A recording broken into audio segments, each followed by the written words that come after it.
It is 5 o'clock on Tuesday, February 20th, 2024. This is the regular meeting of the City Council, the City of Cape Girardeau. Welcome to you all for being here. We will begin with an invocation followed by the Pledge of Allegiance. We have Deacon Mark Kiplinger tonight delivering our invocation. If you all would please join me in rising. Good afternoon. We bow our heads and offer this prayer. We call on the Holy Spirit. The Holy Spirit's present at the city's council meeting. We pray to grant the mayor, our city manager, our council members with your gifts, dear Holy Spirit, of wisdom and understanding and courage and right judgment as they deliberate matters pertaining to our city. We pray, dear Lord, that you will bless our time together tonight and guide us according to your will. We pray all this in the name of Jesus Christ, your Son, our Lord. Amen. I Pledge allegiance to the flag of the United States of America, to the republic for which it stands, one nation, under God, indivisible, with liberty and justice for all. All right, thank you. We have nothing happening in our study sessions tonight. We do have one presentation to start the evening with, and that is regarding our annual audit report for the fiscal year ending last June. If we could dive into that.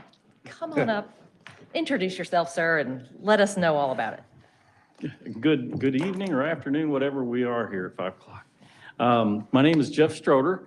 I'm a partner at the firm of Beeson K. Rowe and Stroder, and thank you very much for having me to come over, and we can talk about how the audit went, and maybe I can explain it a little bit in lay terms if you're not familiar with accountantese.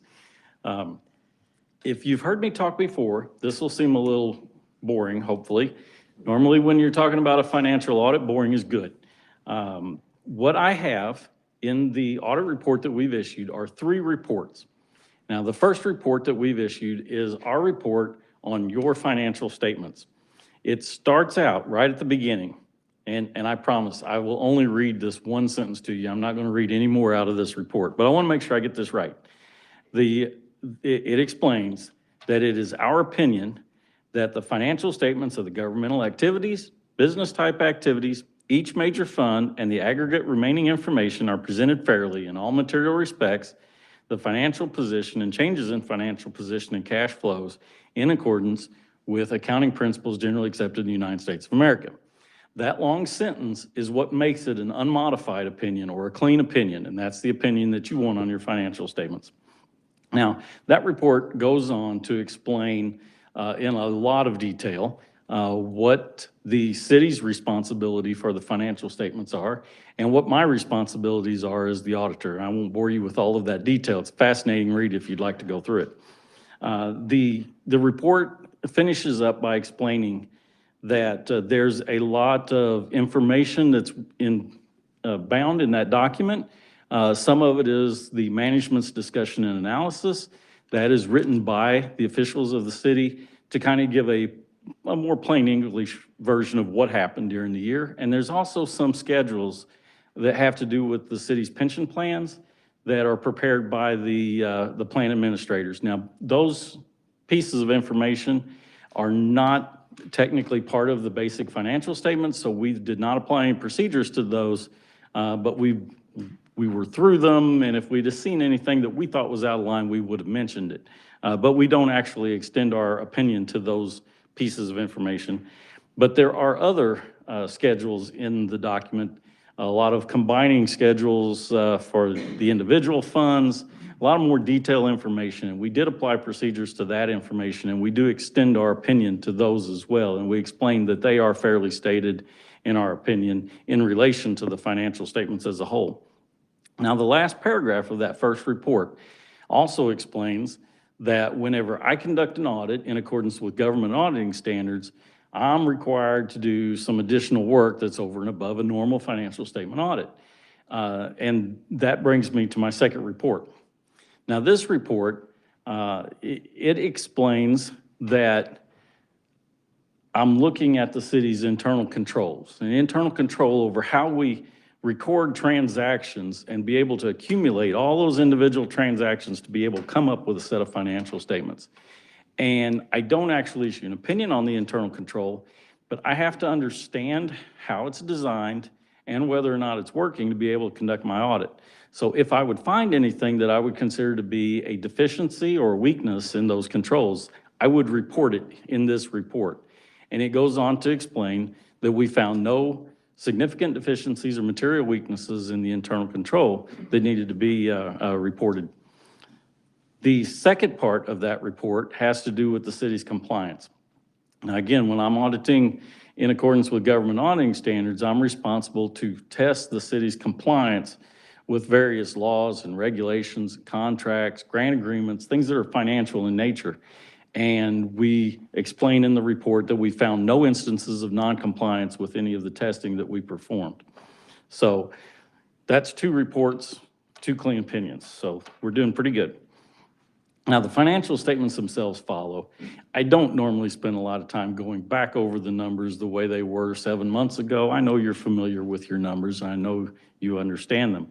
But what information I would offer about the financials is that we did not recommend any significant adjustments to be made to those while we were applying procedures and testing to the balances. You know, I said that the financial statements were fairly stated.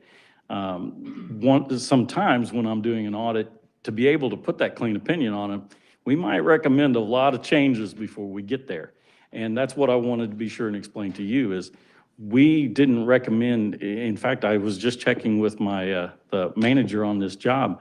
I don't think we recommended a single adjustment to the numbers this year to be able to put them into the report as you've got them. So I offer that to give you some kind of idea because I know you're making decisions based on the numbers that are provided to you a long time before the auditors get here. So this year, like I said, we made no adjustments to those numbers. So the information that you were relying on to make decisions, we felt was already fairly stated in accordance with generally accepted accounting principles. So I mentioned we have 3 reports.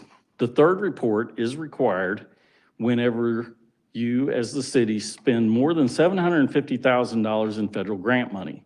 The requirements of the Uniform Guidance or the Single Audit Act, you may have heard it referred to, those kick in whenever your spending is high enough. They want to know how you did with the money they provided. And we found that your total federal expenditures during the year ended June 30th, 23, was $8,159,381. Now, I'm required to cover at least a certain percentage of those dollars in my detailed testing. For your report, I needed to get at least 40% of those dollars tested. We were able to do that by auditing the Airport Improvement Program. The expenditures from that program were, the federal expenditures from that program were $6,444,797. What they expect from me, what the federal government expects from me is to test specific compliance requirements that they're going to let me know. If you're auditing this program, this is what we want to know. And they're the obvious things. Did you spend the money on what you were supposed to spend it on? Did you fill out the proper reports to submit to the federal government? And sometimes it gets kind of in the weeds. You know, they want to know, did you follow bidding requirements? And so to make sure that we're getting the best deal for their buck. And, sometimes it's compliance areas such as if you spend more than $25,000 with one particular vendor, you're required to check and make sure that that vendor is not suspended or debarred from doing business with the federal government. So these are the types of compliance requirements we're testing. And we reported that we found no instances of non-compliance with any of the grant requirements for the Airport Improvement Program for the year that we were testing. Now, there's a second part to this report as well. Seems like with audits, there's always more that's required. They want to know not only did you comply with the requirements, but do you have intentional internal control in place over those specific compliance requirements? Not did we just comply because we got lucky? Do we have an intentional mechanism in place to make sure that we're going to comply? So for every one of those compliance requirements, we sat down with the city folks that we were auditing, and we discussed what is your most significant control in place? How do you make sure that you comply? We went over what those were. We tested to see if they were in place and if they were operating effectively. And we did report that we found no weaknesses in the controls over compliance of handling federal dollars. So that is what I'm hoping is a quick version of what's in your audit report. So we have the 3 reports: financial statements, internal controls and compliance, and federal grants, and all of them had an unmodified opinion and no significant adjustments this year. So I think we did mention a recommendation that we'd made last year. There's a little piece in the report where it goes back and says, here's what the recommendation was last year, and it's kind of a follow-up status, and we found that that recommendation had been implemented and that that's been taken care of.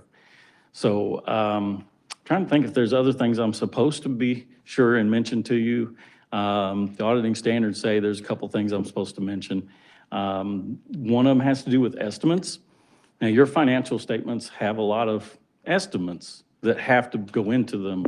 You know, when we're talking about collections of revenues, you know, we're estimating how much of that might be a bad debt. You know, there's an allowance for uncollectible accounts as part of the financial statements based on estimates. Depreciation methods, that's kind of based on estimates. There are a few other things. There's information about your payroll in here. That's based on a lot of estimates about how long employees may work and when they're going to retire, how many years they're going to be drawing retirement. So a lot of estimates embedded in that. And what we did for any of the areas where where estimates had an impact on your financial statements, we evaluated how those estimates were derived and whether they had common practice in accounting principles and whether they were sound. And we did find that that was the case. So we didn't see anything that caused us any concern. And I'm thinking that's pretty much everything that I'm required to cover for you. So that being said, though, I'm always happy to take any questions that anybody might have about what we found or what we were doing while we went about our work, and just how the audit went. If anybody has any questions, I'd be glad to try to. Thank you so much, Mr. Schroeder. I'll open it up to council. I don't have any questions, but I want to thank Lisa Mills and her team. Thank you.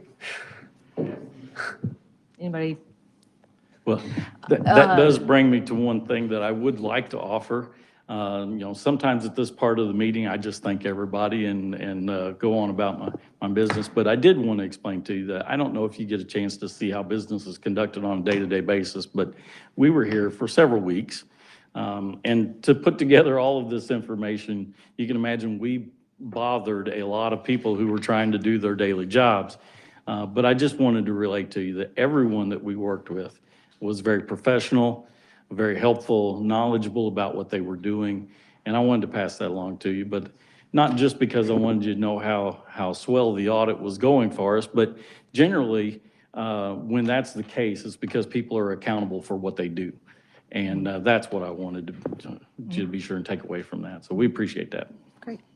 I had a few questions or comments, if you wouldn't mind. Yes, ma'am. Getting a little more comfortable.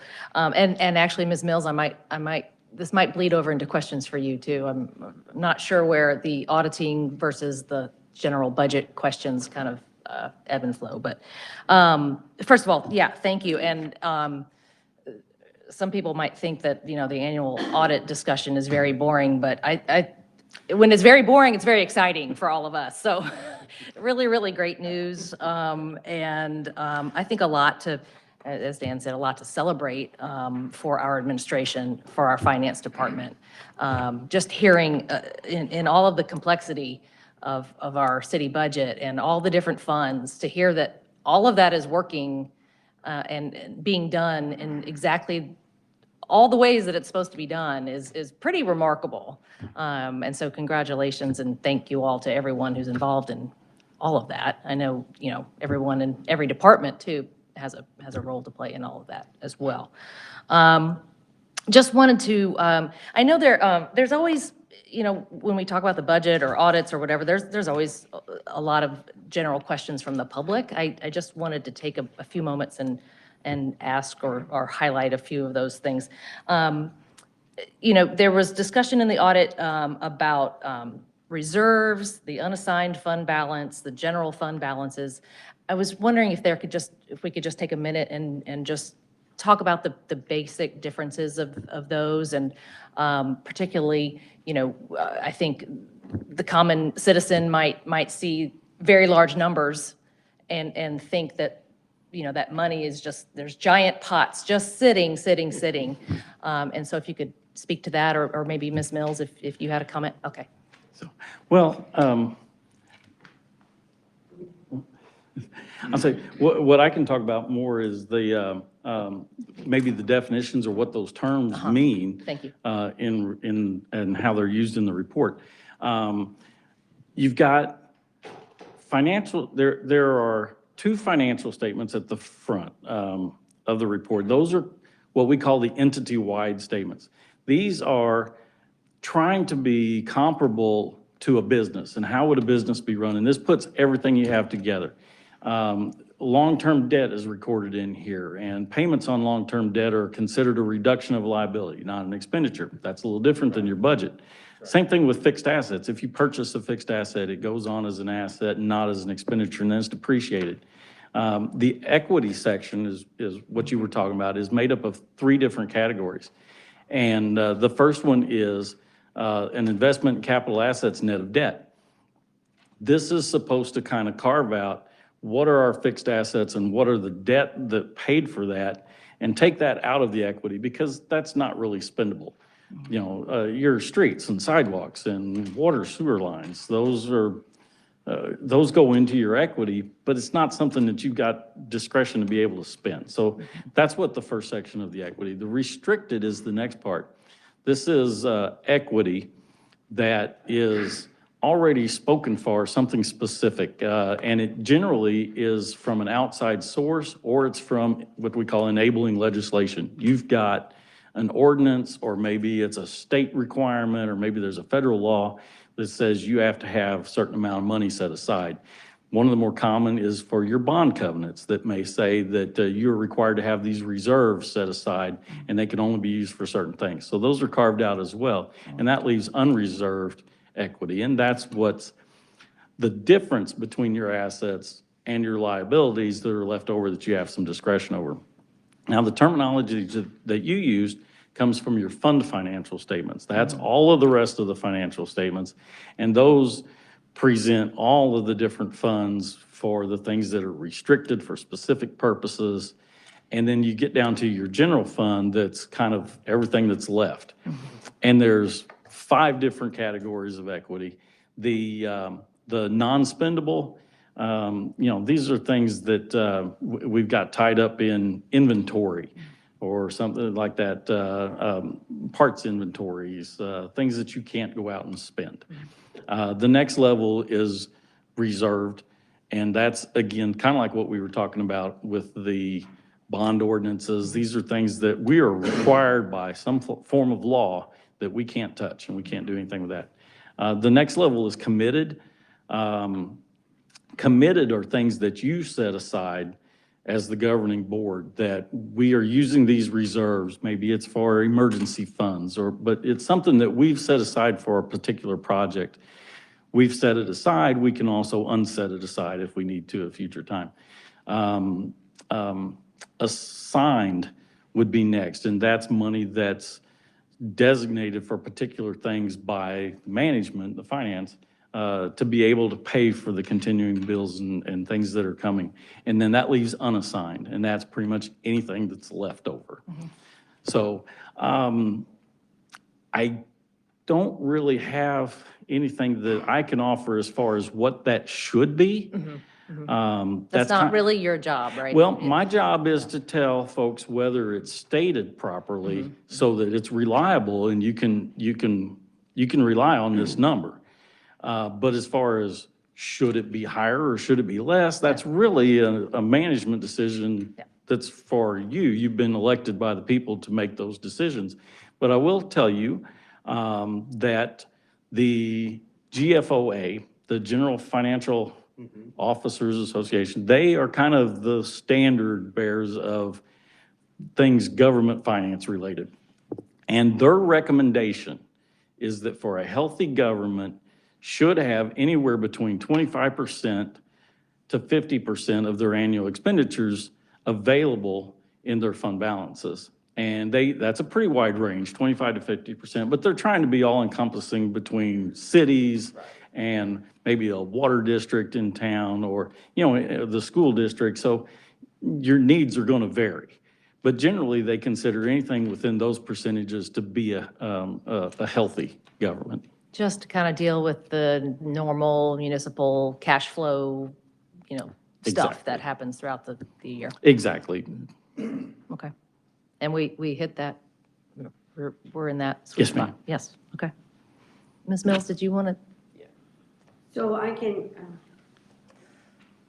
can add that the management discussion and analysis in the financial statement stated that we were at 33% of our annual spend. I can also tell you that, that's at least a quarter or 3 months of expenditures that run the city. And timing differences make that variant, and it varies from time to time. The city is fortunate to have that level and unassigned. We all know about contingencies and things that happen that are totally unexpected and what can happen to an unassigned fund balance in any kind of circumstance that you aren't prepared for. So I feel like the conservative approach is the better one, and the level of unassigned fund balance in the general fund is definitely appropriate in our circumstance, and much improved over historically where it has been. Sure. So we're looking at very good financial stability moving forward, and that's exactly where we need to be. So when it states in the audit, at the end of the current fiscal year, the unassigned fund balance for the general fund was, as you said, 33%. I think someone really unfamiliar with all of this would think, oh my gosh, the city is sitting on a giant pot of cash just to do fun stuff with. That is not the case at all. I'm Absolutely just- not the case at all. yeah. There's timing differences, things that happen that will come up later that need to be spent. There's unfunded needs throughout the city that money can be assigned for to fund. We'll go through CIP here in a couple weeks. There's unfunded needs everywhere. There's also emergencies. There's things that happen that we aren't planned in the budget. Those fund balances are for those things as well.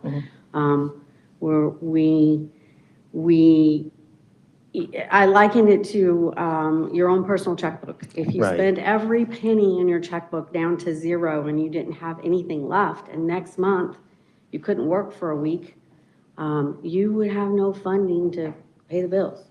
And so the city is very much the same way. It's comfortable for us to have 3-4 months of operating expenditures in that unassigned balance so that we can move. In the 3 months, Mayor, to button it up, I think the 3 months is roughly about $8 million. Yes. Okay. And that's a It huge is a chunk little of bit more change. healthy than that even. 8.4 million, yes. Yeah. But you have to think about things like when we're awarded a grant, it's a pay-as-you-go grant, Correct. right? So we pay that in advance and then we get reimbursed. So unassigned fund balances allow us to have some maneuverability with regard to how we manage those funds. And you can tell from the audit report, we do a lot of federal funding and receive a lot of grants. So that's just one example of the liquidity that it helps us with. Plus, it helps with bond rating and Oh, no credit question and about it. everything. Absolutely.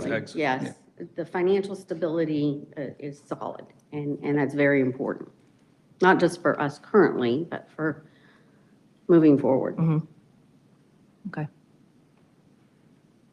I had another question unless anybody else wanted to. I was just going to say, Jeff, thank you. Lisa, thank you. We know that sometimes these audits can be intrusive and ask some odd questions that make everybody feel uncomfortable. But at the end of the day, whenever you give this, I kind of look at this as, in my own world, like when bank examiners come to the bank.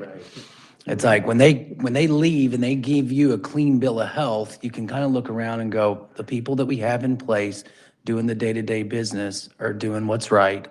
I look at something like this, a lot of naysayers in the community who don't have great comments about us in the comments section and everything like that. I use this as well, look at our audit. We have one done every year by BCK and Rowan Stroder.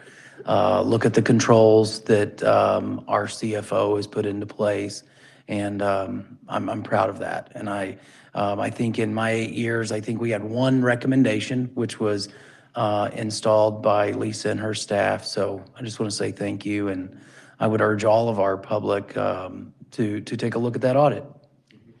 I appreciate that comment because, yeah, sometimes it does require us to ask some of the uncomfortable questions, and we understand they could be uncomfortable on the receiving end, but believe me, they're sometimes uncomfortable on us as well. But we got a job to do, and we know that people are expecting to know the truth about what we found.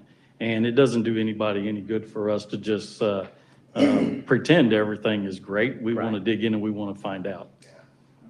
We have a lot of tenure and a very good finance team. Yeah, it makes a lot of difference. All that experience really helps. And great leadership. Some of our meetings that we attend at this part of the audit don't go near this well. All good. Can I ask another question? Again, I'm sorry, this may be more of a question for you, Ms. Mills, than about the audit, but I noted and appreciated the discussion about the use tax within the audit. Just the explanation there I thought was really helpful. But it says, the revenue stream from the use tax has allowed the city to uphold the promise of strengthening its employee pay and benefits. And then later it said, the increased revenue is expected to continue to support our efforts to improve pay and benefits to city employees while becoming more competitive in the market.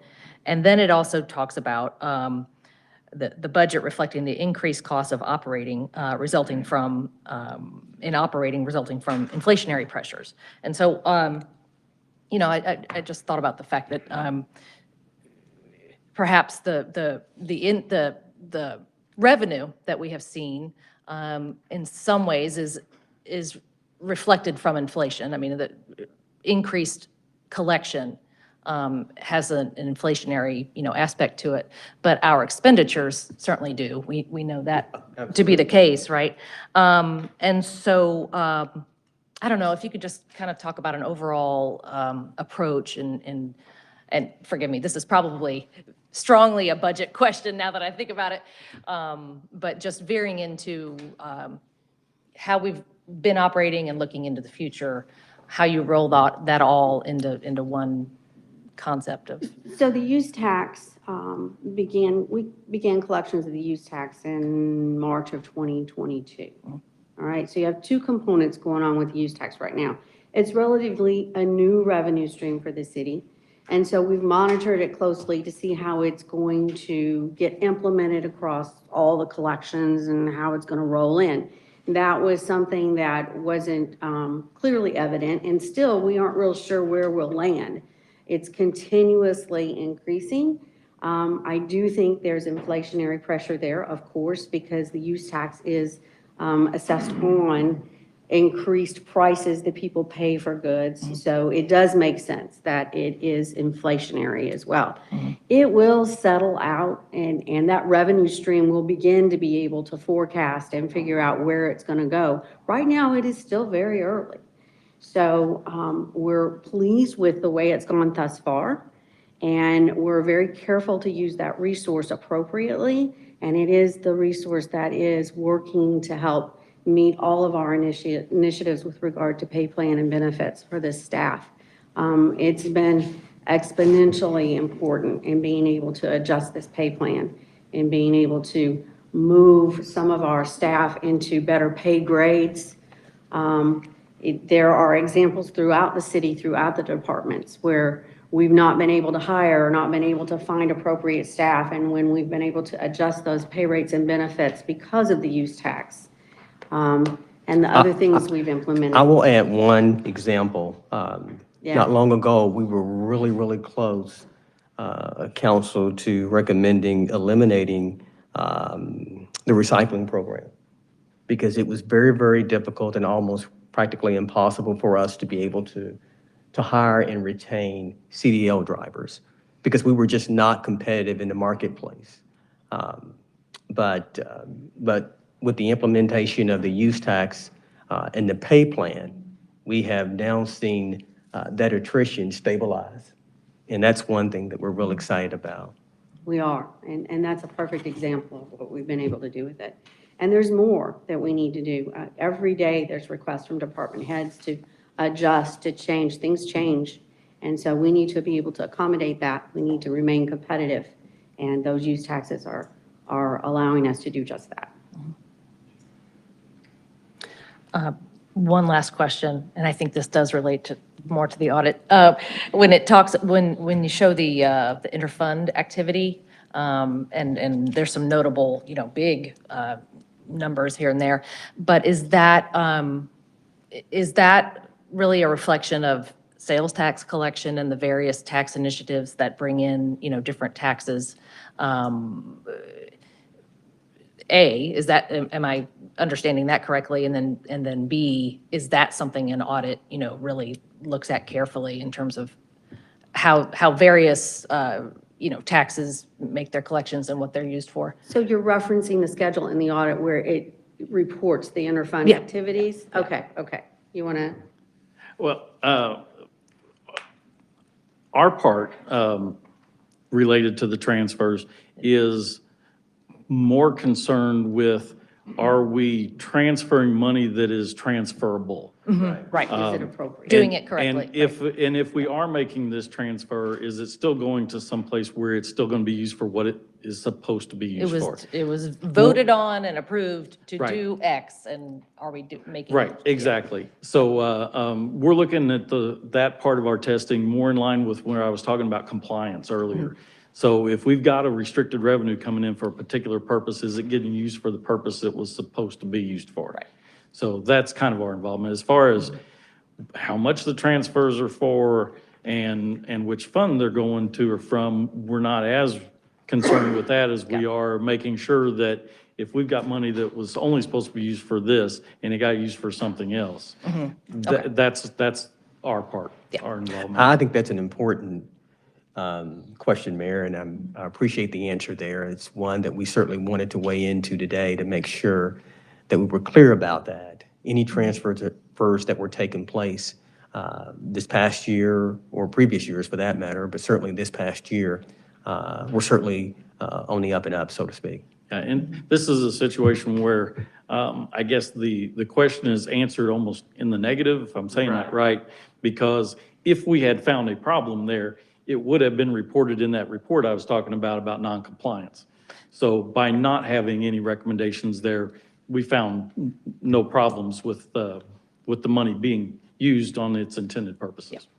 Well, If that I'm makes sorry, sense. go ahead. When you read that schedule, you have to be aware of certain tax initiatives require that the tax collections go into a specific fund. Right. It's then transferred from that fund to the area of allowable expenditure. Right. So that's why we have the interfund transfers. Sure. Just because in accordance with the tax initiative, we're putting it in one Right. place first.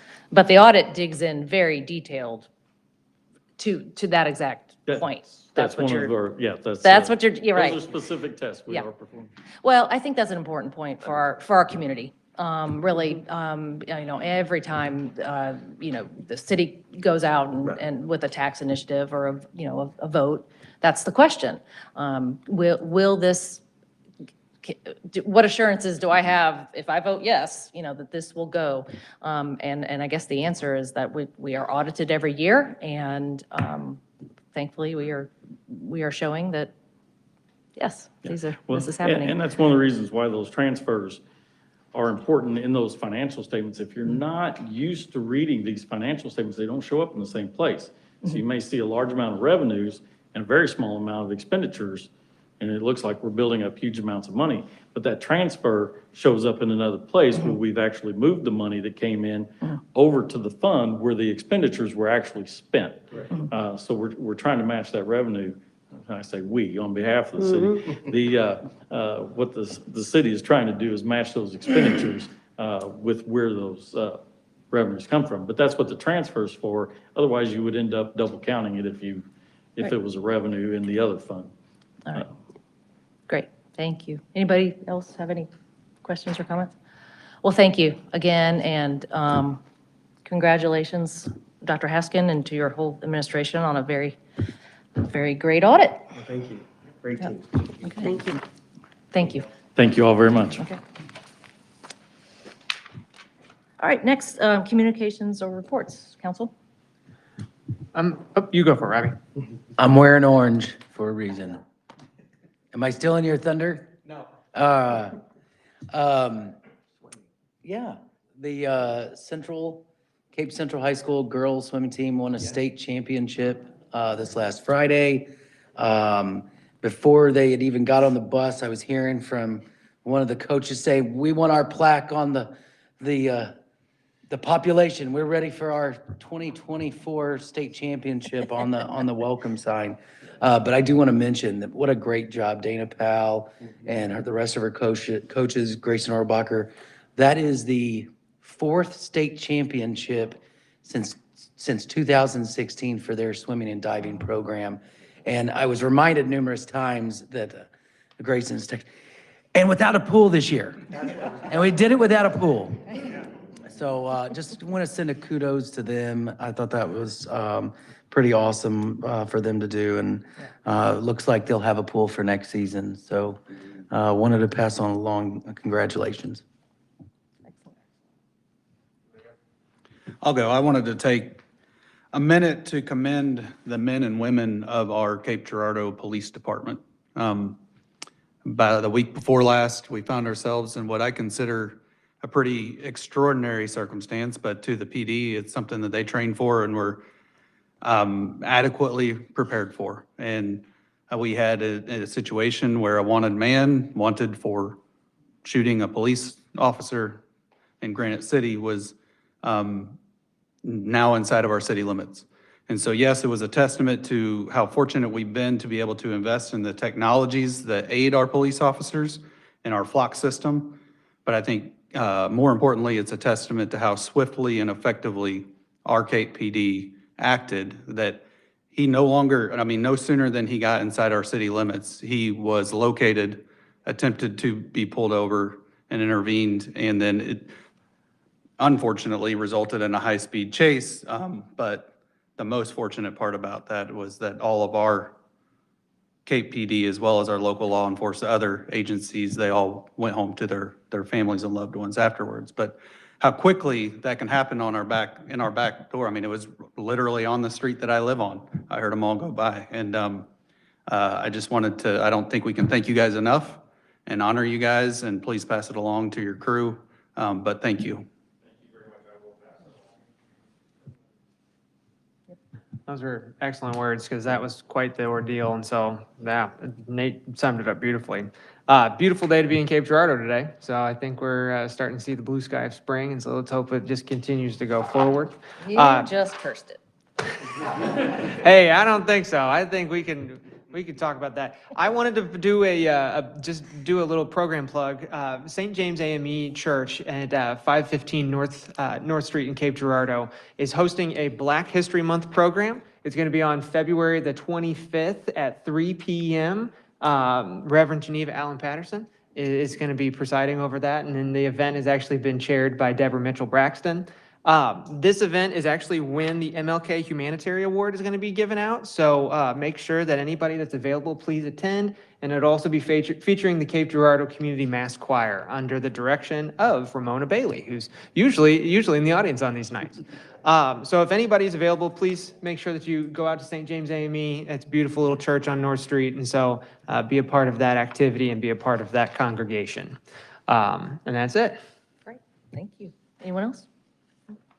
Well, I don't want to take any more time, but just to reiterate and and say yes in agreement to everything stated before. A lot of good things happening, and just your entire staff really has been very busy and doing a lot of great work for the citizens. So thank you. And Chief, yes, please share with the entire department our appreciation. All right, moving on then for discussion items. Is there anyone in the audience wishing to appear as an advisory board applicant? If so, you may come to the podium and introduce yourself. No? All right, seeing none, we have next a report from the Planning and Zoning Commission.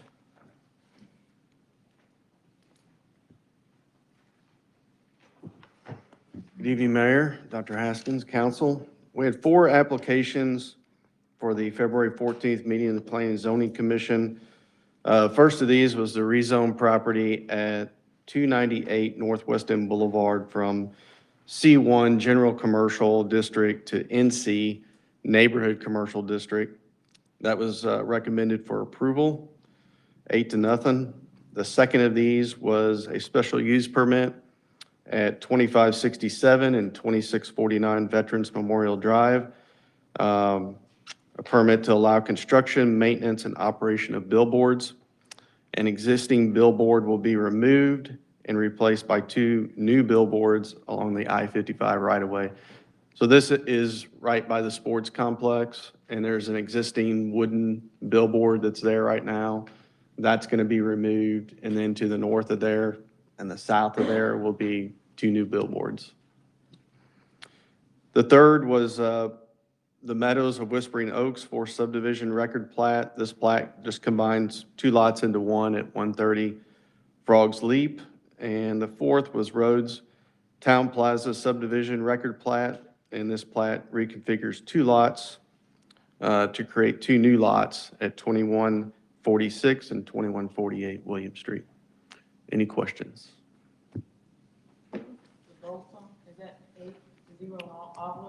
All of them were voted 8-0, sorry. Yeah, unanimous. Any other questions? Thank you, Thank you Mr. all. Blank. Next, we will move to the consent agenda review. Dr. Haskin.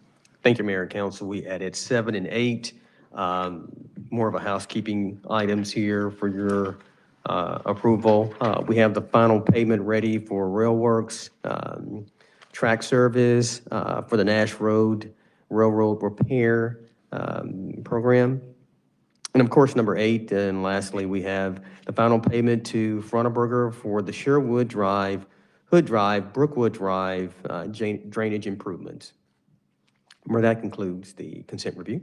All right, thank you. We'll move now into regular session, beginning with the roll call. Ms. Conrad. Mr. Bliss? Here. Mr. Guard? Here. Mayor Kinder? Here? Mr. Presson? Here. Ms. Randle? Here. Mr. Thomas? Here. Ms. Truxel? Absent. All right, thank you. Council, we have an agenda before us. Is there a motion to approve the agenda? So moved. Second. Mr. Presson, Mr. Thomas, any further discussion? All in favor then of the adoption of the agenda as presented, please say aye. Aye. Anyone opposed? That the agenda is approved. We have one public hearing tonight. I will now open the public hearing to consider a request to rezone property located at 555 North Spring Avenue from M1 Light Manufacturing Industrial District to RMH Residential Manufactured Home District. Is there anyone who wishes to appear for this public hearing? Yes. If you would, please state your name and your address and whatever comments you have. My name is Travis Stoutler. I'm an attorney. I'm at 107 South Broadview here in Cape. I'm on behalf of Ms. Kern and Kern Investments. Thank you. Greeting Mayor, council members, Dr. Haskin. Appearing with me is Tim Meredith, who is with Century 21 Ashland here in Cape. We are here to discuss 555 North Spring Avenue, commonly known as Spring Court Mobile Home Park. We filed a rezoning application in August of last year. We were asking for your vote in favor of rezoning 555 North Spring Avenue to RMH from its current M1 zoning. 555 North Spring Avenue has been a trailer court longer than anyone alive can remember. It will not just go away.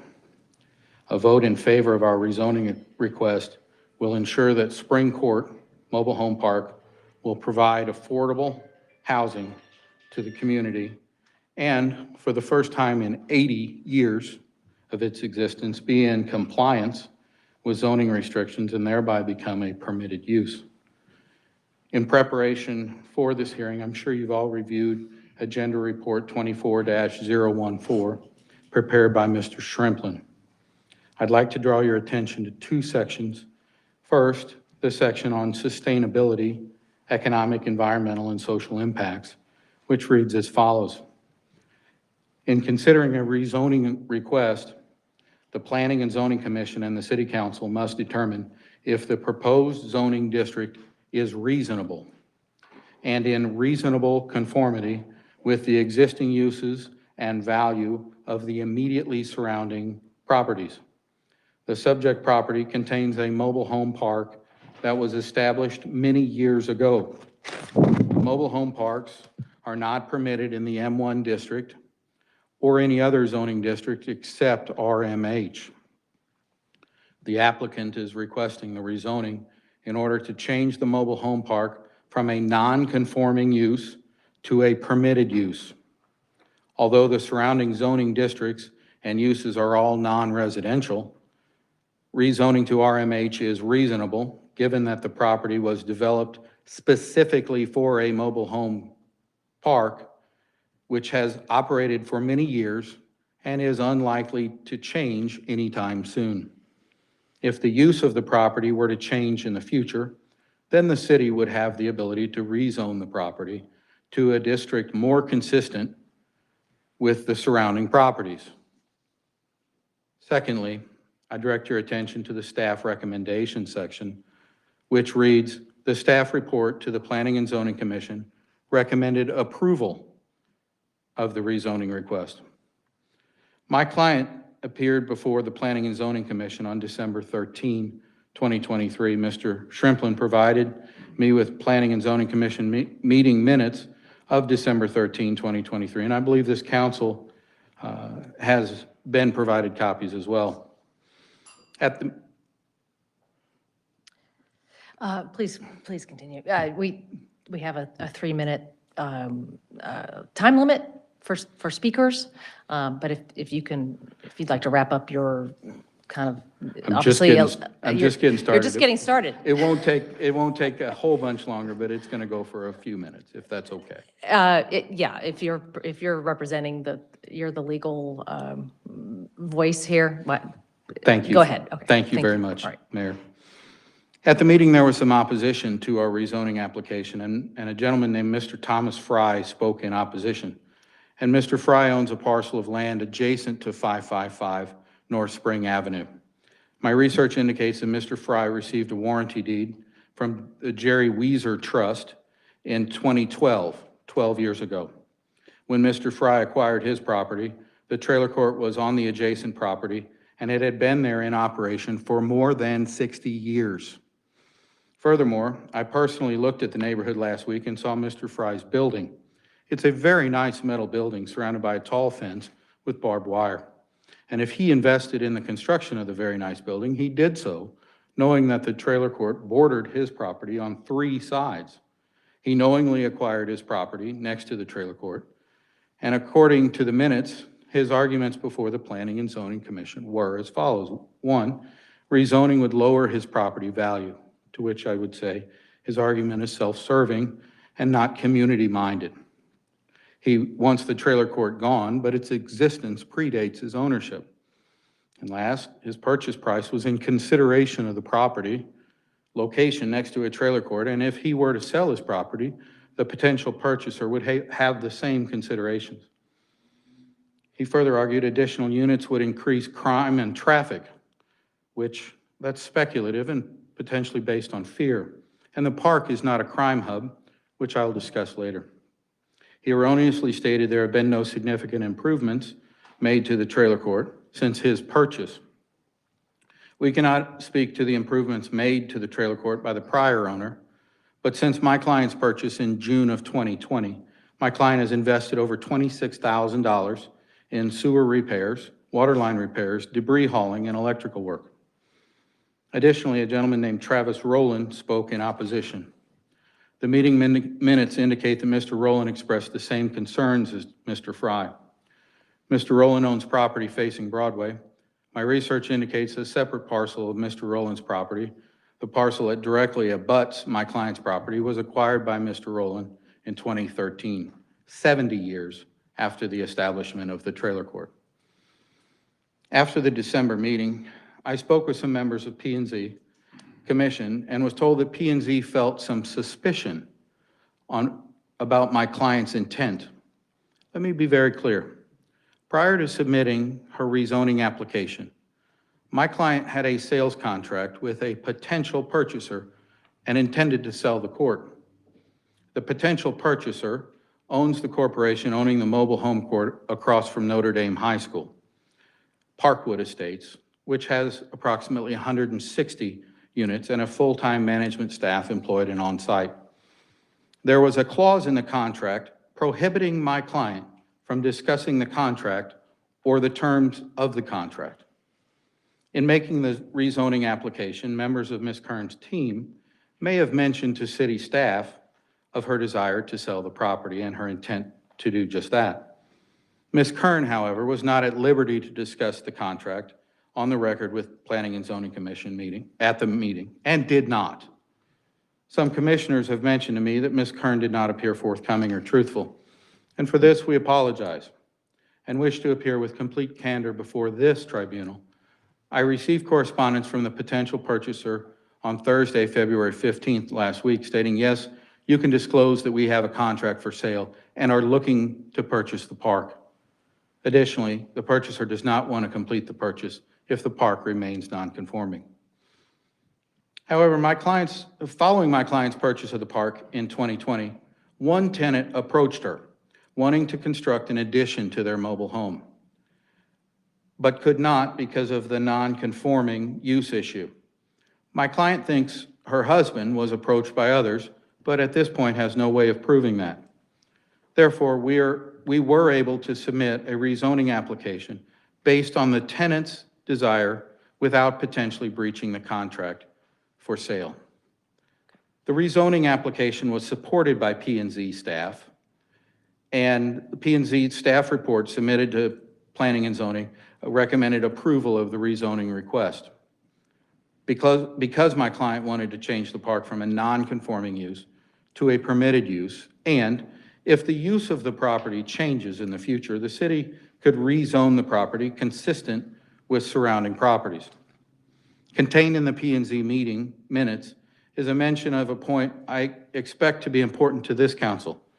When questioned by Commissioner Bertrand if rezoning the property would be a form of spot zoning, Mr. Shrimplin stated that it would likely be spot zoning, but not necessarily a prohibitive form. He noted that the property was developed as a mobile home park decades ago, so it has a long history of being used for that purpose. Which brings us to the history of the property, providing affordable housing.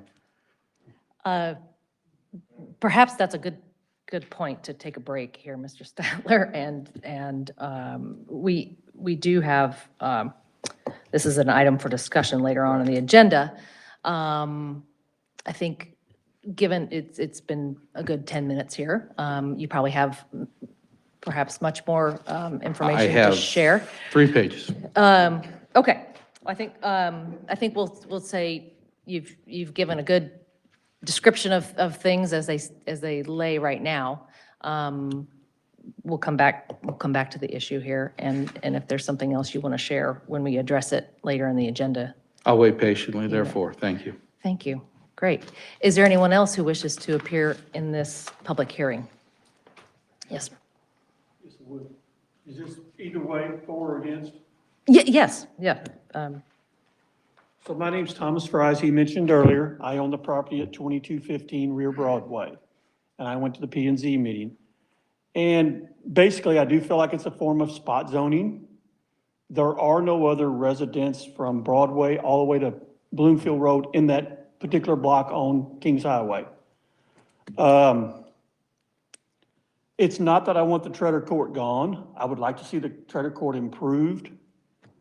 I feel like if we rezone this, we're basically gonna let this property be sold to someone not local. I feel like that's not a grand idea, but there's no guarantees of what's gonna happen with the property until after it's rezoned.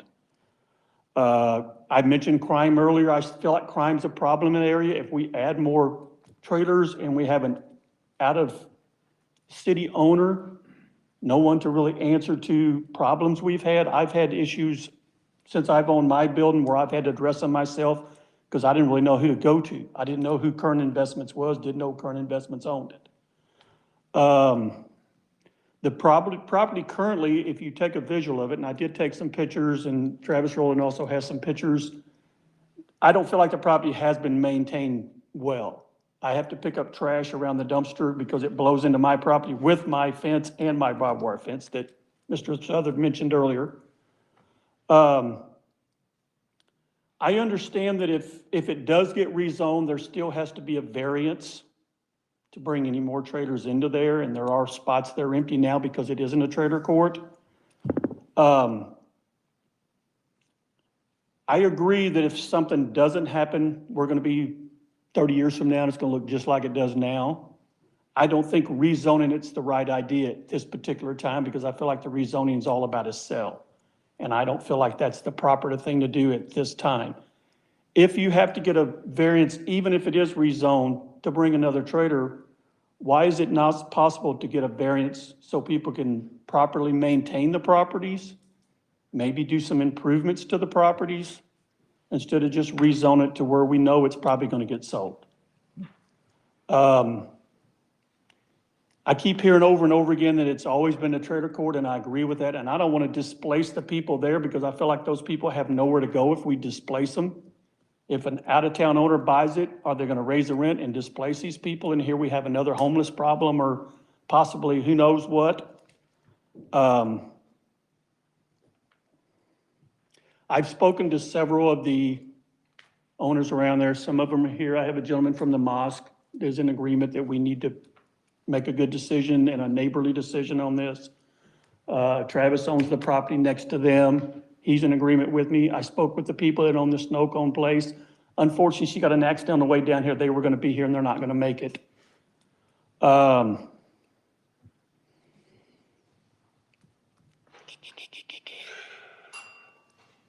My biggest fear of all in this whole thing is the fact that if the property gets sold to someone who's not here to be accountable for, what are we gonna do? And that's my huge fear. And not to be ugly, but we know what happened when Legends came to town. That's my fear. Thank you very much. Thank you, Mr. Fry. Anyone else wishing to speak at this public hearing? Yes. My name is Kim Hickerson. I'm the manager at 2215B Broadway. And I would like to speak to the aspect of the crime. Recently, we had some teenagers from the trailer park that stole some items down the street, and they jumped the fence adjoining us, our parking lot, to the neighbor, and left their backpacks. The police were called, the stolen items were recovered, but they were residents in the trailer park. And I just feel like that if we add more trailers, there's a potential to add more crime. And the nature of our business, we don't need any more crime where we were at.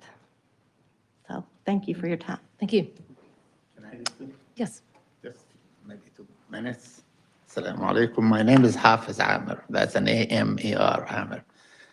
I here represent the Islamic Center of Cape Girardeau. It's a sacred place for us. We just moved in. We are looking for peace. Actually, the name of Islamic is peace. It's called Salaam Alaikum. That's peace be upon you. we always look for peace and we have to maintain peace all around. Part of the teachings of Islam is to be as much as the mosque is sacred, the neighbor is sacred. Regardless who he is, we have to take care of the neighbor, protect him, and be nice to him, and hopefully not ever harm him. Now, with this move that I heard about, we are only asking the neighbor to be just as nice or good and not to harm us at all. We only look for peace. We want to hopefully that we just want the peace wherever we can get it.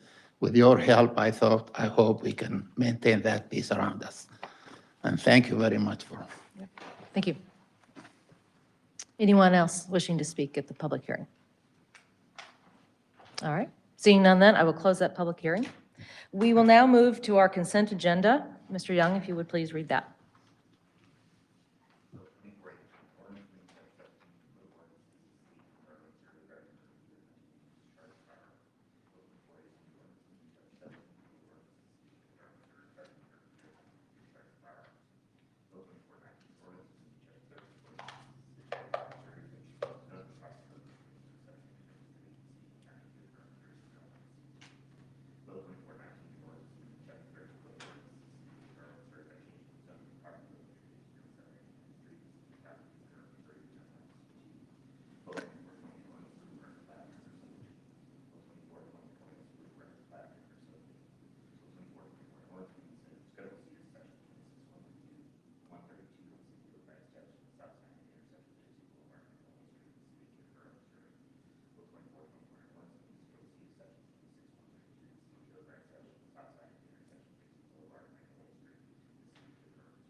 All right, thank you. Council, we have a consent agenda before us. Is there a motion to approve? So moved. Second. Mr. Bliss, Ms. Randle, any further discussion?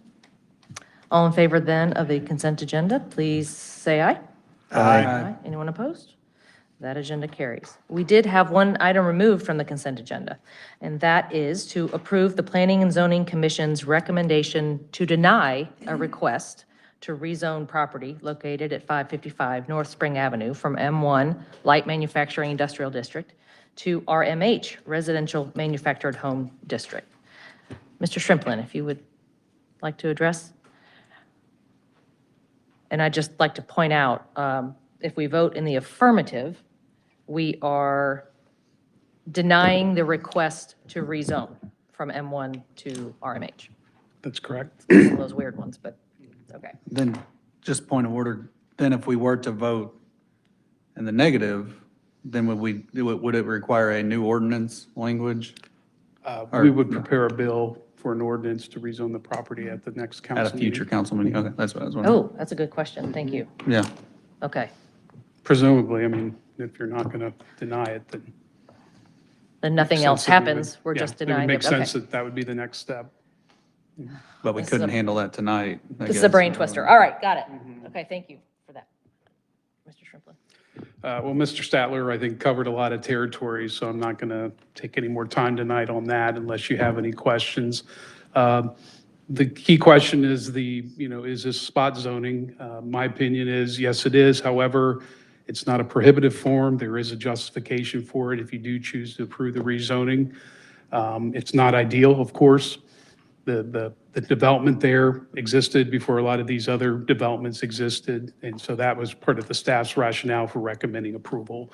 Obviously, if this were a newer development, it would probably, we would have made a different recommendation. I did have a question, and that is, as I understand, if this were changed, the zoning, the new, and it's sold and a different company comes in to run it, there's talk that they want to expand the mobile home park there. Is that correct? So, yeah, yes, there are several pads in the existing development that are now empty. So at one time, they all held mobile home, and some of those had been removed over time. It's my understanding that the potential buyer would want to bring mobile homes back onto those empty pads. As it is right now, that the density of those units is already higher than what is allowed under the requested zoning district, RMH. Maximum density in RMH is 8 units per acre. I seem to recall they're at least 10. So they're already over, which is why they wouldn't be able to just go, but if it got rezoned, just put more units back on. They would need to apply for a zoning code variance and go through the Board of Adjustment. So staff's had some preliminary discussions about that. We haven't formally made a recommendation on that because they haven't applied yet. But there is some concern there about it already being well over the maximum.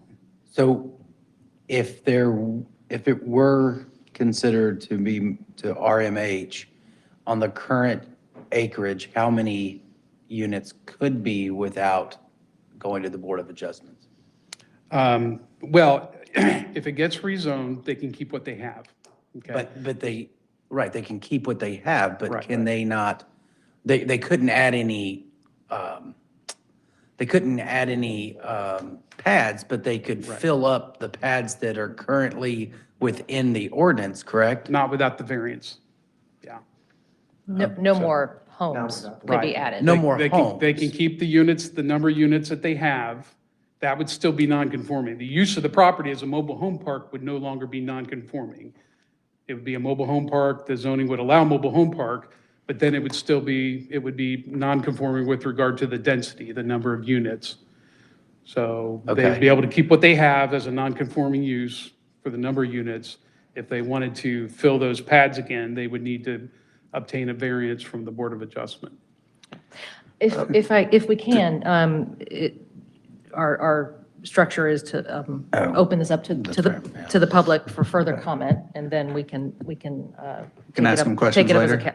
Yes, Okay. take it up as a, so to the audience, this is a time where, as an agenda item, you're able to come forward and ask more questions, just as we did in the public hearing.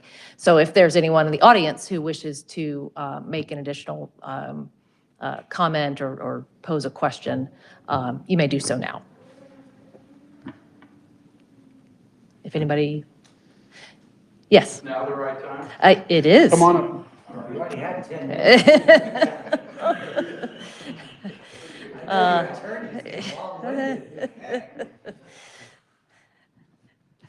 I get it. Try and keep it short for your behalf, Mr. Guard.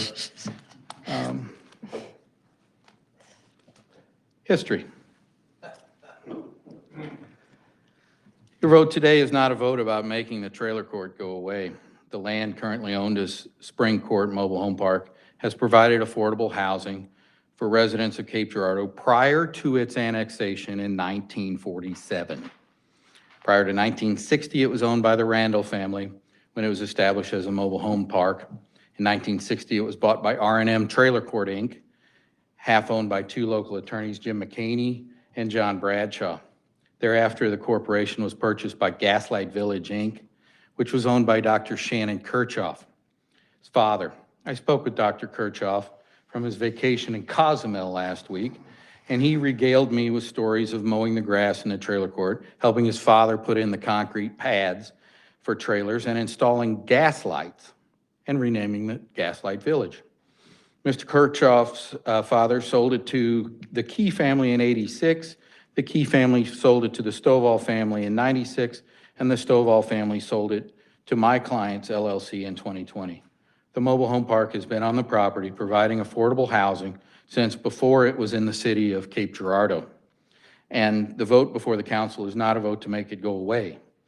In addition to being affordable housing, Spring Court Mobile Home Park has a history of being safe. I reached out to our police chief, Dr. Wes Blair, requesting his opinion about crime in or around Spring Court Mobile Home Park. He promptly responded and provided me with a printout of all incidents among all personnel with Cape Girardeau Police Department emanating from Spring Court Mobile Home Park for the past 1 year. There were no significant criminal activities, no violent crimes reported, and no drug activity. Chief Blair assured me that Spring Court Mobile Home Park was not known as a dangerous or unruly neighborhood, and from a crime perspective, did not stand out as an area requiring above-average police resources. In short, the mobile home court is safe. All this history leads to my client's ownership. My client, Lee Kern, is the sole member of Kern Investments LLC that purchased Spring Court Mobile Home Park in June of 2020. At the time of purchase, Lee was married to Randy Kern, a 56-year-old lifetime union pipe fitter employed by his family business, Kern Plumbing and Heating, and I was told today that he worked on this building. Randy knew the Spring Court Mobile Home Park as he was the one who the prior owners of the court called to do plumbing and mechanical work for over 20 years. He was approached by the prior owner about purchasing it, and he and Lee formed an LLC, which did.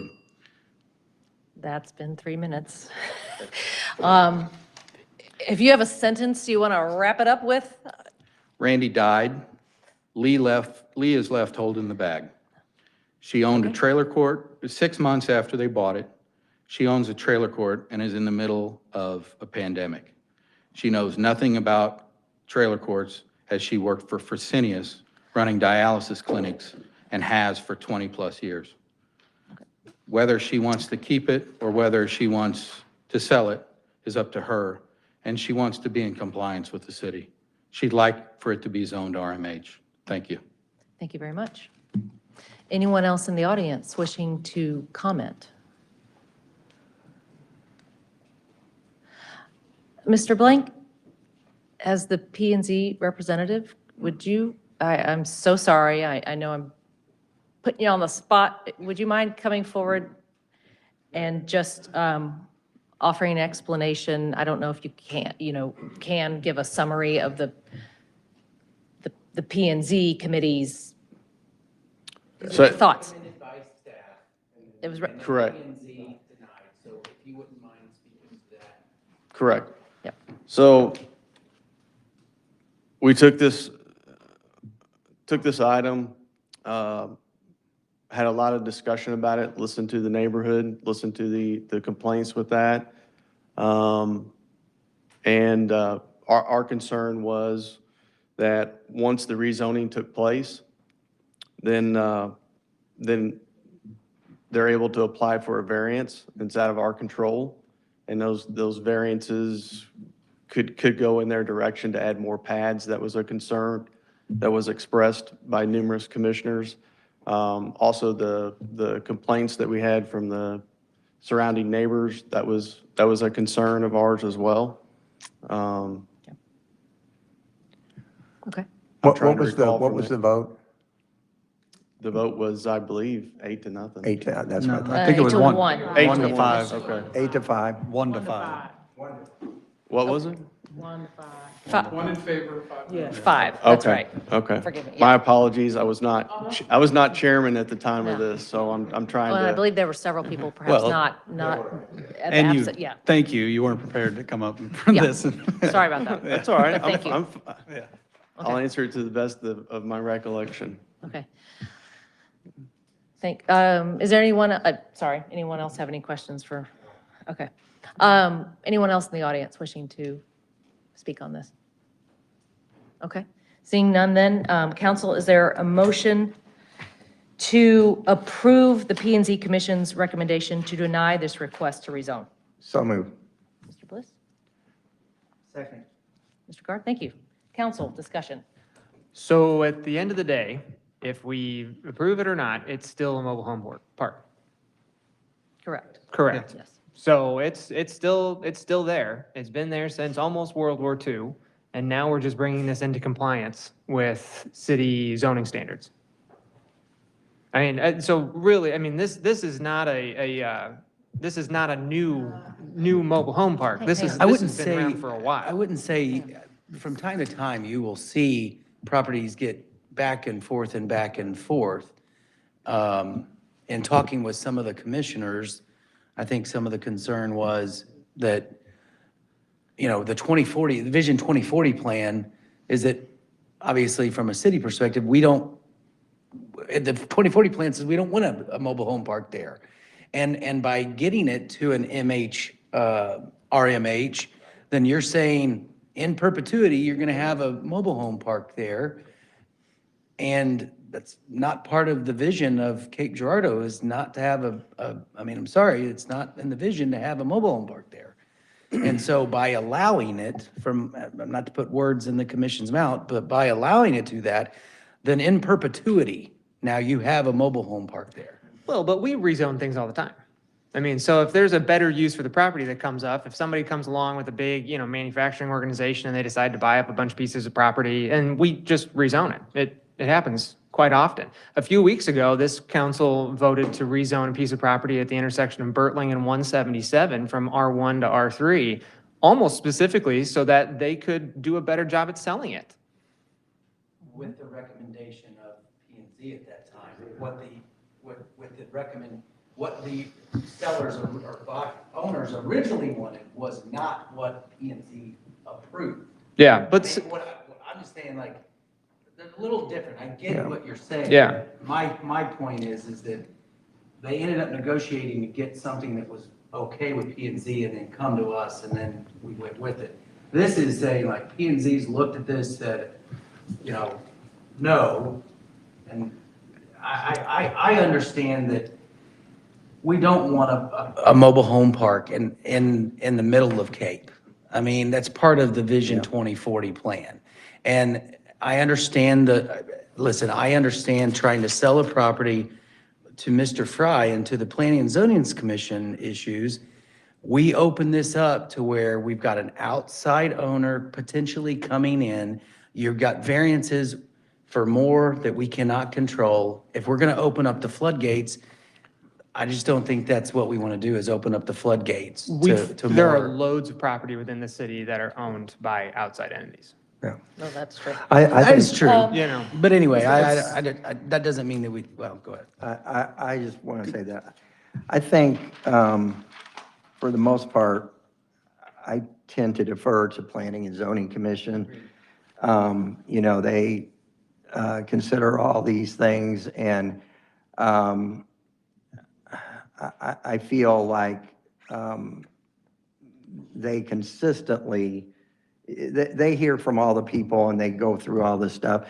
I think that it would be wrong. I agree with Planning and Zoning Commission thing, but I think we have a situation where it is a non-conforming use. But again, like Robbie said, the vision that we have is that we don't have a mobile home park in that area. And if we change it and make it a residential manufactured home district, we're basically saying, yeah, we want to keep this as a mobile home park the whole time. But I still go back to Planning and Zoning Commission's recommendation. And I think that, for my point, I would have to see a lot more to go against the P&Z recommendation. Anyone? I had questions before we get into the debate for Mr. Shrimplin, just to better understand the current state as a non-conforming use of the current zoning. There are mobile homes currently on the property. People are living in them. There have been some removed, and they are now vacant spots, pads, because they cannot be replaced with newer units because of the zoning and the non-conforming. Correct. No path to be able to put new units on there. Right, So all of the units there are aging right, or past their useful life for a modular unit. right. Okay. Right. I wanted to get that clarification. The other is, how many other trailer modular home parks are non-compliance with the density? Or do you know? I know that's I don't putting you know on as far as density. I believe a vast majority of the mobile home parks in the city are zoned RMH. I don't know if it's 100% of the other ones, but a majority of them are zoned what they should be as far as the use.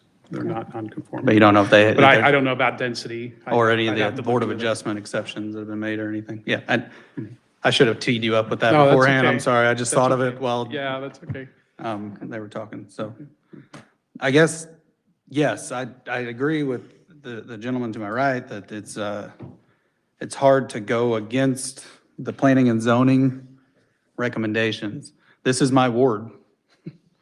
It is a very oddly located mobile home. In fact, I would say probably if you asked, for every 10 people you asked in the city and you asked them if they knew that there was a mobile home park right off of Broadway, They wouldn't, 8 of them would not know that there was a mobile home park.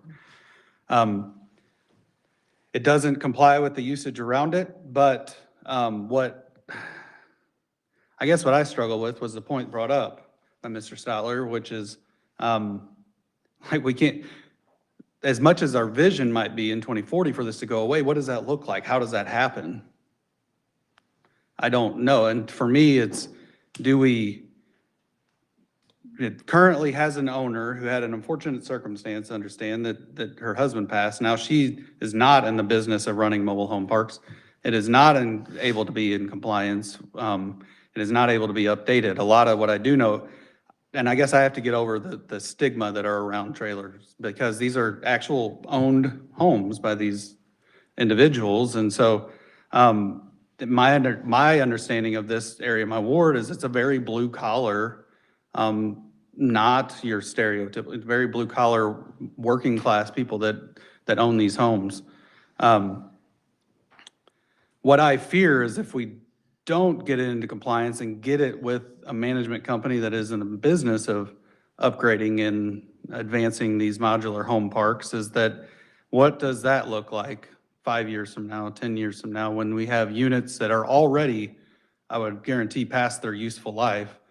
They're only going to get in worse shape, which is only going to attract lower end owners and clients. And what does that do? Because I was very pleased to hear the crime rates there, which I expected, given what I knew of the fact that it was a very blue collar population that lived there. What does that look like? Because my concern is it's right next to our schools. It's right next to Cape Central Academy.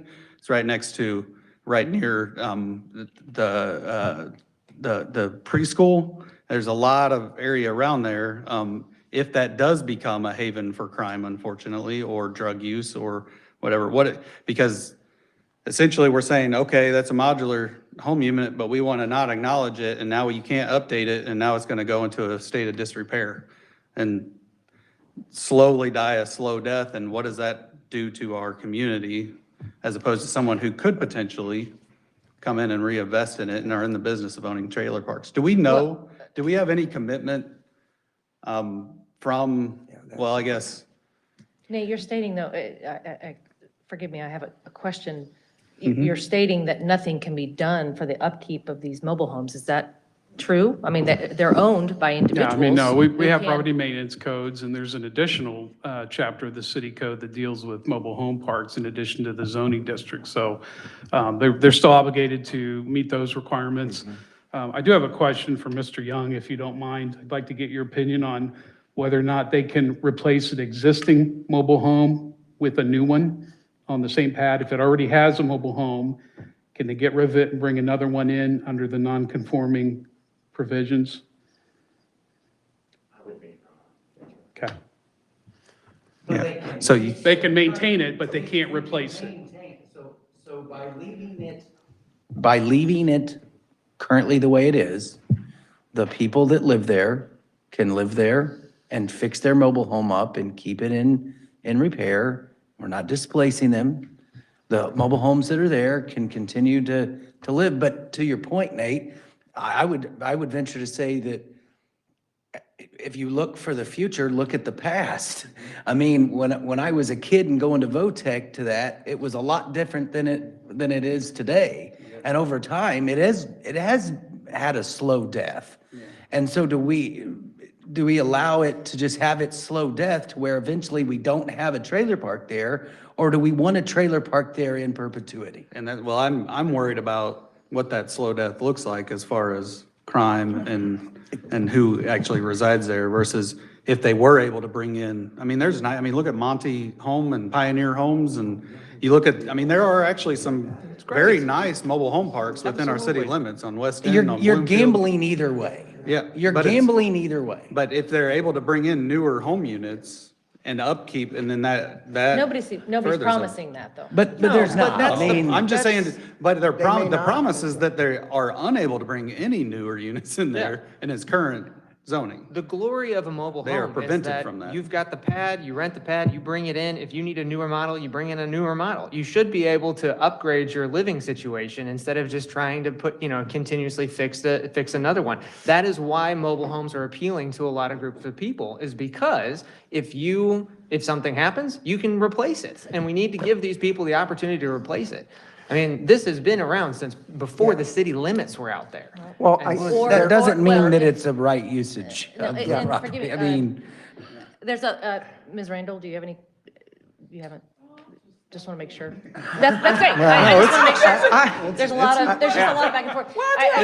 I'm sorry, Ms. Randle. Go ahead. I do have a lot of questions. Well, I have a few questions, and I don't know if it pertains to me being in favor or not in favor, but I guess I want to know, the lawyer mentioned something about repairs for the last 4 years, is sewer repair.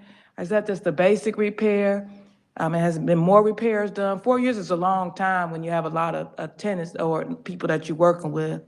I guess the second question is, you said there's a certain standard that mobile homes have to be kept within city guidelines, and is that being done to the standard that needs to be currently? Is it in satisfactory standard or it's not currently? Let's be honest about that. I know you would, Ryan, but I'm just saying. That part is a question for our building code enforcement manager. I can check with him. He's certainly aware of the rezoning request. We've discussed it as a staff. So I have mentioned that, there are standards in the code that they're supposed to be following. We should be enforcing those. I don't know how well we are, just citywide, I don't know. But he could certainly, respond to that. And then for your first question, I'll let somebody else address that with regard to the extent of the sewer work that was done.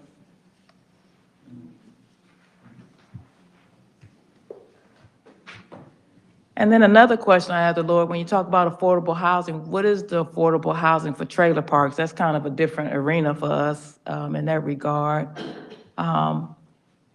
But let's be mindful that, affordable housing now, if you go to certain housing, is well into, like, if you living in Dalhousie, so let's not get, so that is kind of a slippery stuff. I'm just saying. Things, you say affordable housing, what does that look like? Is the rent staying the same? Or I don't know if they do subsidies or anything like that. I guess I just was asking those questions. What was the first question? Well, the first question is, like you mentioned that. Sewer repair. Sewer repair was done. I'm like, was it any other maintenance or any other necessary within the last 4 years that have been done for the upkeep that we can be aware of? That the intent is to make sure these are maintained and taken care of beyond just sewer repair, since she had about 4 years. My client indicated to me that there was approximately $26,000 spent on a number of different things, one of which is sewer repair. And I turned to her before I came up here and I asked what was the sewer repair, and she said there was a $15,000 tab paid to redo a sewer main for the whole thing. Mr. Shrimplin, I just had a few, just kind of city operation questions. So one, just going back briefly, this development was once on the outskirts of town, and then it's gotten surrounded over time, right? I mean, that's what happened. And so, that whole grandfathering process is very normal. Is that correct? In this kind of instance, that's normal. Yes. Okay. Yeah. So I guess I'm just a little concerned about the whole, standards question. Trying to make sure I understand what the processes will be moving forward. If this remains in the M1 zone, so there's the owner of the trailer park, and then there are individual owners of the manufactured homes. Is that correct? Are they all tenants, or are they owners? Do you own all the units? Okay, so some of them own any their own units. unit. Okay, and so they're all owned by individuals within the trailer park, okay. And so, if it remains M1, what are those owners, individual owners, able to do for the upkeep of their of their property? They can certainly maintain their unit according to the property maintenance code. So you generally know what that means, keeping the exterior clean, free from pest infestation, leaks and things like that. New roof if needed? Yeah. Those, like. Right. I mean, Right. there's probably just the same as any homeowner, right, in Right. town? Okay. They can't.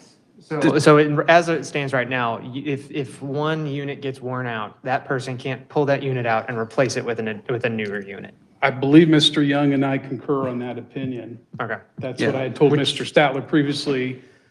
He questioned that, and I wanted to make sure we got Mr. Young's input on that, but it seems like we concur in that interpretation. So, but that, not and that smart. is one of the reasons people choose manufactured residences, because they have the flexibility that if one needs too much repair, it can be easily replaced with a newer model. And let's be honest, they don't have the useful life of a regular brick and mortar home or, wood frame, stick frame home. I mean, they are a modular home. They're insured at a rate completely different from what a normal home is. But yes, to your point, they own these homes. They have that equity, that ownership stake in it. And it's not, high density apartment living. Like they actually own these homes. And I guess and not to interrupt, but I was going to make this point earlier. And if we were able to vote and this vote says we vote in line with the planning and zoning and it is going to completely relocate this to a more suitable destination, all of these mobile homes, and we are going to be able to put in a true M1 use there and put in something, I'd be all for that. Let's vote for it. But the fact that it's not doing that, the fact that it's going to stay where it is as a non-conforming use with the high density, because it's not going to, and decaying mobile home, that's what I struggle with, because it's not going to just completely eradicate this. And we could be 30 years from now having this same conversation with even 30 years more or older units there. And so. The one thing I would mention, well- and this is kind of near and dear to my heart, because my great-grandparents built a house on Broadview in 1925. It was a childhood home that I grew up in, okay? So in 1967, it was annexed into the city limits of Cape Girardeau, okay? House is still there to this day. My parents moved out about 4 or 5 years ago. So in my lifetime, because of things being built up and down Broadview, the zoning would go back and forth all the time. Go back to this, go back to that, to the point that when my parents went to sell their house, they couldn't even hardly sell their house because it needed to be changed zoning. We didn't change it. It is what it is. Everything built up. But if the house got torn down or burnt down, technically by the zoning, they couldn't even rebuild there. So, I mean, I've lived this, and that's why I'm like, look, you start getting back and forth willy-nilly with changing and spot zoning and stuff. Look, it's not clean, it's not easy, but just willy-nilly going back, I think that's part of the reason when I talk to the commissioners, they're like, look, it's been this way for numerous years as far as being a M1. And we're not going to change it just for this little piece when everything around it has already been that way for many years. I mean, it's been M1. I mean, if you look back, I don't know what was the last zoning change in that whole area. And so, anyway, I just want to throw that in there because Well, I think that's a great point, and that is that there are lots of other instances like this in our city. Maybe not with a manufactured home court, but regardless, other similar situations. And I guess I feel like I need to point out, we haven't even talked about all the options. One option is that this stays M1 and the owner of the trailer court sells it as N1. There's nothing preventing that from happening.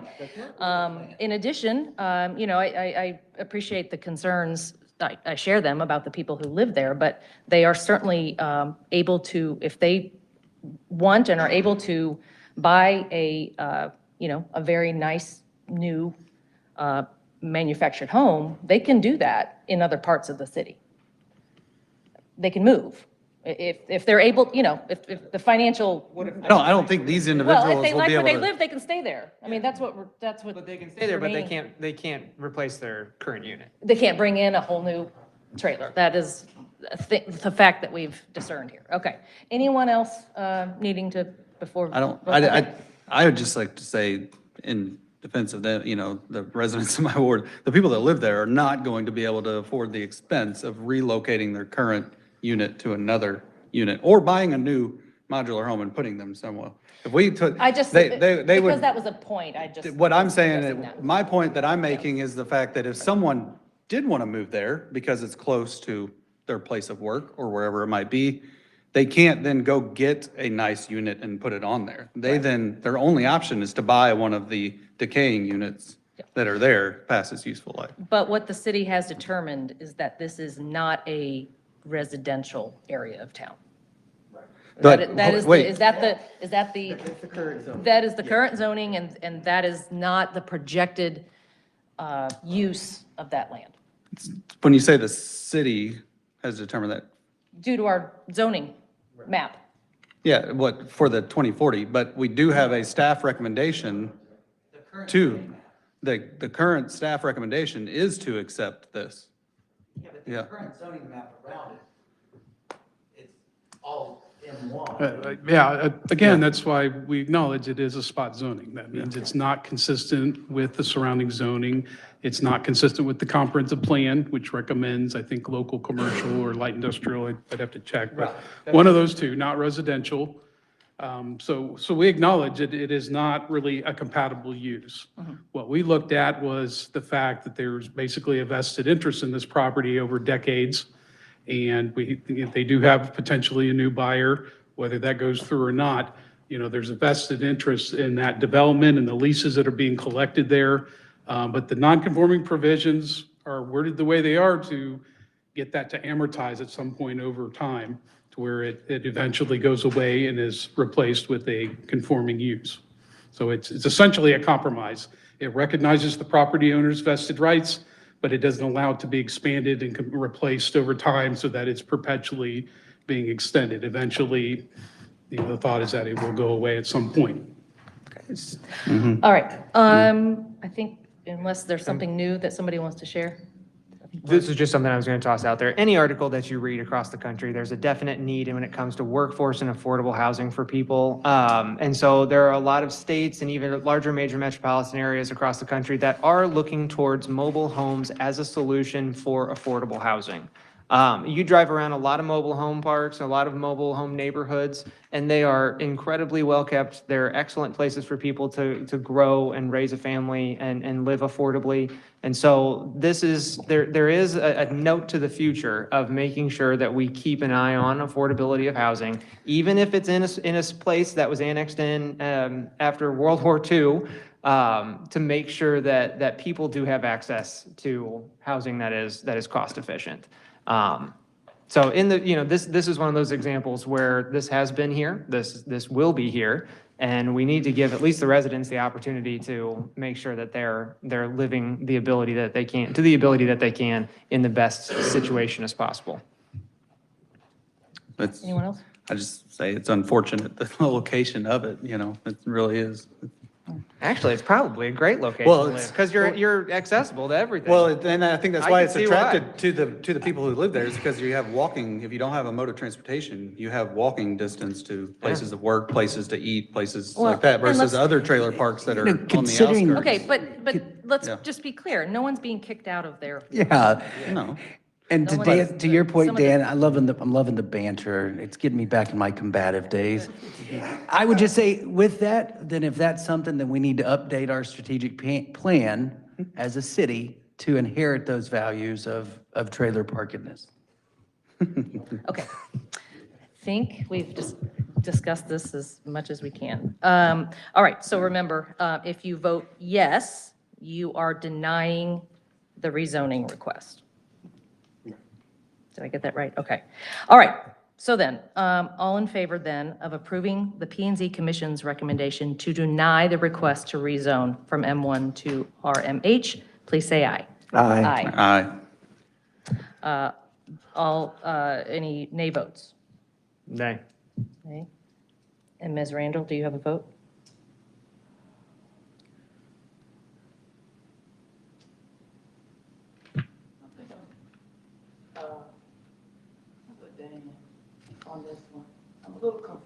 You're a no vote? Yes, ma'am. Thank you. Okay, the ayes have it 4-2. Is that all that was needed? Was there, okay, not a super kind of thing. All right, so the rezoning is, request is denied. So status quo, I think, is what we're saying there. Okay, thank you. We have 2 new ordinances tonight, and the rules are the same as what we just went through. First is Bill 2422, an ordinance accepting a permanent water line drainage easement for property located at 4150 Thousand Oaks Lane in the city of Cape Girardeau, Missouri. This is the first reading. Mr. Shrimplin, are you? Mr. Pulley's in Jefferson City. Okay. Meeting with our legislators, so I'm covering for him this evening. Great. The city has a water tank near LaSalle Avenue. That tank is equipped with a flushing system and a drainage system. Oh, sorry. Must have Can hit you it when I start, bumped can you it start with back my- over Sorry, about the yes. water tank? Okay.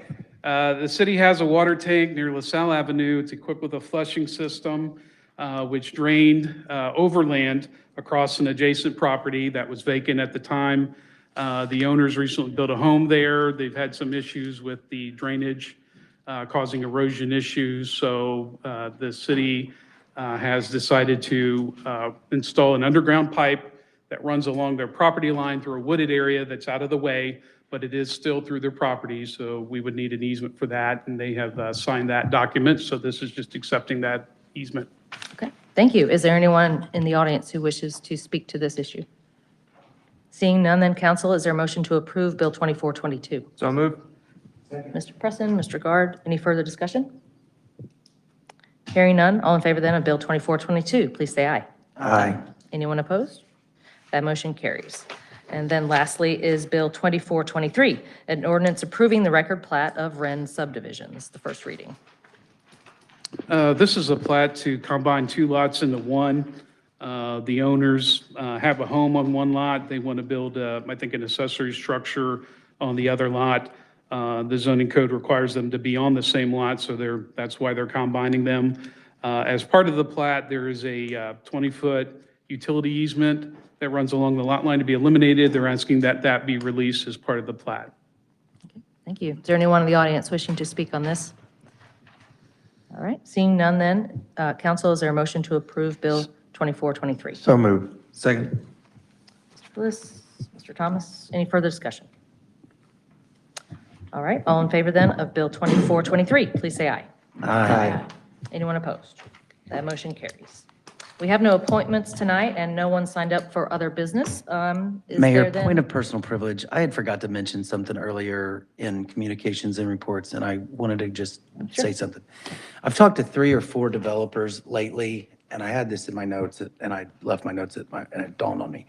But I've talked to 3 or 4 developers lately, and I've heard nothing but praise to Kenny and to Trevor, or to Kenny and Trevor and Development Services on common sense and working with them to where it's like, you know, they'll get a call and Trevor's out at the job site and looking at it and working through these issues, and the development meetings that they're doing, like there's interaction, there's people being involved in them. And I know we've all heard about the heartburn in our 10 years on council. And it's great to have developers come up and say, man, love working with Trevor, love working with Kenny. Development Services has been great. So I just wanted to pass that along because it's a Great. breath of fresh air. All So, right. sorry, Mayor. Nope, no problem. Thank you. Yeah, great to hear. I will make a motion to adjourn. Thank you. Is there a second? Mr. Presson, all in favor of adjourning, please say aye. Aye. We are adjourned. Thank you all for your attendance.